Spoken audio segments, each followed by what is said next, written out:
കൂട്ടുകാരെ, ഇന്നത്തെ വീഡിയോയിൽ നമ്മൾ സംസാരിക്കാൻ പോകുന്നത് യോഗയുടെ യഥാർത്ഥ ശക്തിയെക്കുറിച്ചാണ്.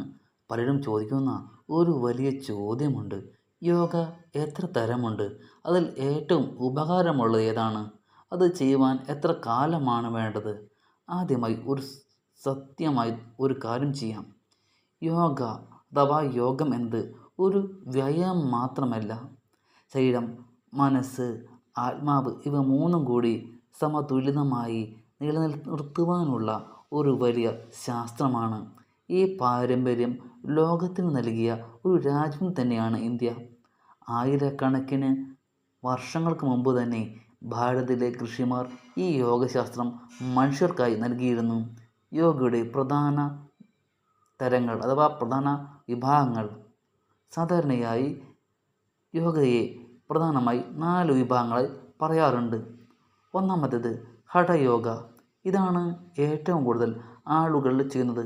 ശരീര വ്യായാമങ്ങൾ, ആസനങ്ങൾ, ശ്വാസ നിയന്ത്രണം എന്നിവയാണ് ഇതിൻ്റെ ഭാഗങ്ങൾ. ശരീര ആരോഗ്യം മെച്ചപ്പെടുത്താനും ശരീരം ലളിതമാക്കുവാനും ഇത് വളരെ സഹായകമാണ്. രാജയോഗ. മനസ്സിനെ നിയന്ത്രിക്കുവാൻ സഹായിക്കുന്ന ഒരു യോഗയാണ് ഇത്. ധ്യാനം, ഏകാഗ്രത, ആത്മനിയന്ത്രണം എന്നിവയാണ് ഇതിൻ്റെ പ്രധാന ഭാഗങ്ങൾ. മനസ്സിൽ സമാധാനം നേടാൻ ഈ യോഗ വളരെ ശക്തമായൊരു മാർഗമാണ്. കർമ്മയോഗ. പ്രതിഫലം പ്രതീക്ഷിക്കാതെ നല്ല കാര്യങ്ങൾ ചെയ്യുന്നതാണ് കർമ്മയോഗം. അതായത് നല്ലത് ചെയ്യുക, പക്ഷേ അതിന് പകരം ഒന്നും പ്രതീക്ഷിക്കരുത്. അതാണ് ഇതിൻ്റെ തത്വം. ജീവിതത്തിൽ മനസ്സിൻ്റെ ഭാരം കുറയ്ക്കുവാൻ ഇത് നമ്മളെ സഹായിക്കുന്നു. നാലാമത്തത് ഭക്തിയോഗ. ദൈവസ്നേഹത്തിലൂടെ മനസ്സിനെ ശുദ്ധീകരിക്കുന്നതാണ് ഭക്തിയോഗം. പ്രാർത്ഥന, ഭജന, ദൈവവിശ്വാസം എന്നിവ ഇതിൻ്റെ ഭാഗങ്ങളാണ്. ഏതു യോഗയാണ് ഏറ്റവും കൂടുതൽ ഉപകാരമുള്ളതെന്ന് ചോദിക്കുമ്പോൾ പലതും പറയും. പക്ഷേ ഇത് കേൾക്കുമ്പോൾ പലരും പറയും, ഇവയിൽ ഏതാണ് ഏറ്റവും നല്ലത്? സ്നേഹിതരെ, സത്യത്തിൽ ഒരു യോഗ മാത്രം മികച്ചത് എന്നില്ല. മനുഷ്യൻ്റെ സ്വഭാവം അനുസരിച്ചാണ് യോഗയുടെ ഫലങ്ങളും മാറുന്നത്. ശരീര ആരോഗ്യമാണ് വേണ്ടതെങ്കിൽ ഹഠയോഗ വളരെ നല്ലതാണ്. മനസ്സമാധാനമാണ് വേണ്ടതെങ്കിൽ രാജയോഗയാണ് നല്ലത്.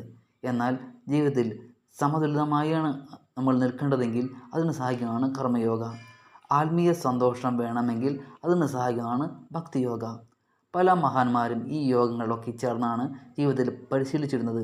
ഉദാഹരണത്തിന് സ്വാമി വിവേകാനന്ദ എന്നും പറഞ്ഞു, മനുഷ്യൻ ശരീരവും മനസ്സും ആത്മാവും ഒന്നിച്ചു വളരേണ്ടതാണ്. യോഗ ചെയ്യുവാൻ എത്ര കാലമാണ് വേണ്ടത്? ഇതും പലർക്കും സംശയമുള്ളൊരു കാര്യമാണ്. ഞാനൊരു മാസം യോഗ ചെയ്താൽ എന്താണ് ഫലം? അത് ഫലം കിട്ടുമോ? സത്യത്തിൽ യോഗ അഥവാ യോഗം ഒരു മരുന്നല്ല, ഒരു ജീവിത ശൈലിയാണ്. ഒരുപക്ഷെ സാധാരണയായി 21 ദിവസം തുടർച്ചയായി ചെയ്താൽ ശരീരത്തിൽ ചെറിയ മാറ്റങ്ങളൊക്കെ നമുക്ക് കാണാൻ പറ്റും.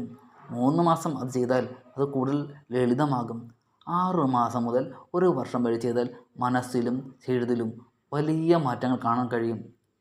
എന്നാൽ ഏറ്റവും വലിയ ഫലം കിട്ടുന്നത് അത് ദിവസവും വൃത്തിയായി അത് തുടരുമ്പോഴാണ്. സ്നേഹിതരെ, യോഗം ഒരാഴ്ച ചെയ്യാൻ കഴിവുള്ള ഒരു കാര്യമല്ല. അത് ജീവിതകാലം മുഴുവൻ തുടരേണ്ട ഒരു ശീലമാണ്. ദിവസവും 20 മിനിറ്റ് മുതൽ 30 മിനിറ്റ് പോലും ചെയ്താൽ യോഗം മതിയാകും.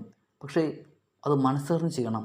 ശരീരം ആരോഗ്യമുള്ളതാകും, മനസ്സ് ശാന്തമാകും, ജീവിതത്തിൽ കൂടുതൽ വ്യക്തത വരും. അതിനാൽ ഇന്ന് തന്നെ ഒരു തീരുമാനമെടുക്കൂ. കുറച്ചു സമയം നിങ്ങളുടെ ശരീരത്തിനും മനസ്സിനും വേണ്ടി മാറ്റിവെക്കൂ. കാരണം യോഗം ചെയ്യുന്നത് വെറും ശരീരത്തെ ശക്തമാക്കാൻ വേണ്ടിയല്ല, ജീവിതത്തെ മനോഹരമാക്കാൻ വേണ്ടിയുള്ളതാണ്. ഈ വീഡിയോ നിങ്ങൾക്ക് ഇഷ്ടപ്പെട്ടാൽ ലൈക്ക് ചെയ്യാനും ഷെയർ ചെയ്യാനും മറക്കരുത്. വീണ്ടും അടുത്ത നല്ലൊരു വിഷയമായി നിങ്ങളുടെ അടുത്ത് ഞാൻ വീണ്ടും വരുന്നതായിരിക്കും. നന്ദി, നമസ്കാരം.